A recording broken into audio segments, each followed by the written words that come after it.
এভাবেই মিছিল করে প্রধানমন্ত্রী শেখ হাসিনার ফাঁসির দাবি জানাচ্ছে ছাত্র সমন্বয়করা। তাদের দাবি, শেখ হাসিনার ফাঁসির দাবিতে জনসাধারণ স্বতঃস্ফূর্তভাবে রাস্তায় নেমে এসেছে। কিন্তু বি বাংলার তদন্তে বেরিয়ে এসেছে আসল দৃশ্য।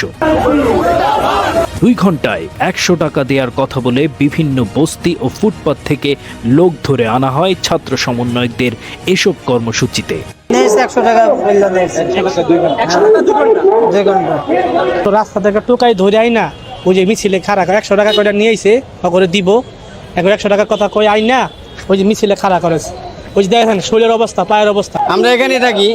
বিগত দিনেও টাকার বিনিময়ে শেখ হাসিনার বিপক্ষে এভাবে আন্দোলনে আসার কথা স্বীকার করে কর্মসূচিতে আসা এক ব্যক্তি। আমার তো এরকম কন্টাক্ট আই, আমরা একবার আগে প্রোগ্রামে গেছিলাম। এরা নিজেরাও ঠিকমতো জানে না কোন দাবিতে কেন তারা মিছিলে এসেছে, কিন্তু তাদের দেখিয়ে শেখ হাসিনার বিপক্ষে মানুষ রাস্তায় নেমেছে এমনটাই বোঝাতে চায় meticulous designed ষড়যন্ত্রকারীরা।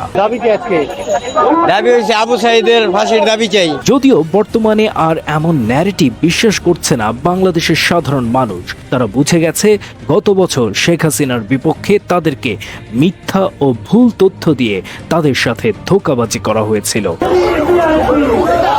Desk report, bibangla.net।